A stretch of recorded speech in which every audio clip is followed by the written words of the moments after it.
বন্ধুসকল, সমাজত শতিকা ধৰি খোপনি লোৱা যি ব্যাধি, উচ্চ নিচৰ যি ভাৱনা, যিবোৰ কুপ্ৰথা আছে, অস্পৃশ্যতাৰ দৰে যিবোৰ আৱৰ্জনাৰে ভৰি আছে,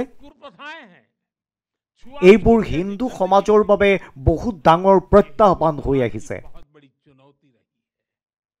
এয়া এনে এক গুৰুতৰ চিন্তা যিটো প্ৰসংগত সংঘই নিৰন্তৰ কাম কৰি আহিছে। এবাৰ মহাত্মা গান্ধীজীয়ে ৱাধাত সংঘৰ শিবিৰলৈ গৈছিল। তেওঁ সংঘত সমতা, মমতা, সামৰ্থ্য, সমভাৱ, মমভাৱ এই কথাবোৰ দেখি তেওঁ মুকলিকৈ প্ৰশংসা কৰিছে।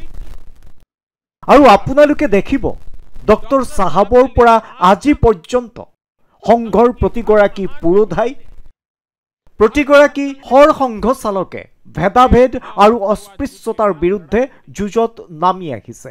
পৰম পূজনীয় গুৰুজীয়ে নিৰন্তৰ হিন্দু পতিত ভৱেতৰ ভাৱনাক আগবঢ়াই আনিছিল। অৰ্থাৎ প্ৰতিগৰাকী হিন্দুৱে হৈছে একেটা পৰিয়ালৰ। কোনো হিন্দুৱে পতিত অথবা নিজ হ'ব নোৱাৰে।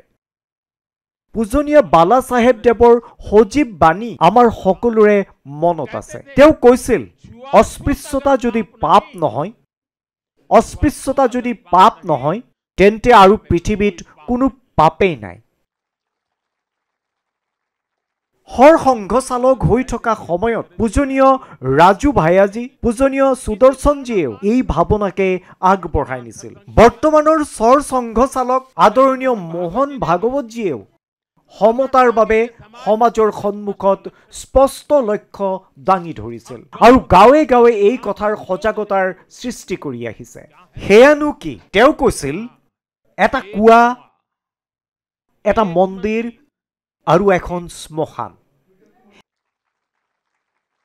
এই বাৰ্তাকে লৈ সংঘ দেশৰ প্ৰান্তে প্ৰান্তে গৈছে। কোনো ভেদাভেদ নাই, কোনো মনোমালিন্য নাই, কোনো মনান্তৰ নাই। এয়াই হৈছে সমতাৰ আধাৰ। এয়াই হৈছে সৰ্বসমাৱেশী সমাজৰ সংকল্প। আৰু সংঘই ইয়াকে নিৰন্তৰ নতুন শক্তি প্ৰদান কৰি আহিছে, নতুন ইন্ধন দি আহিছে।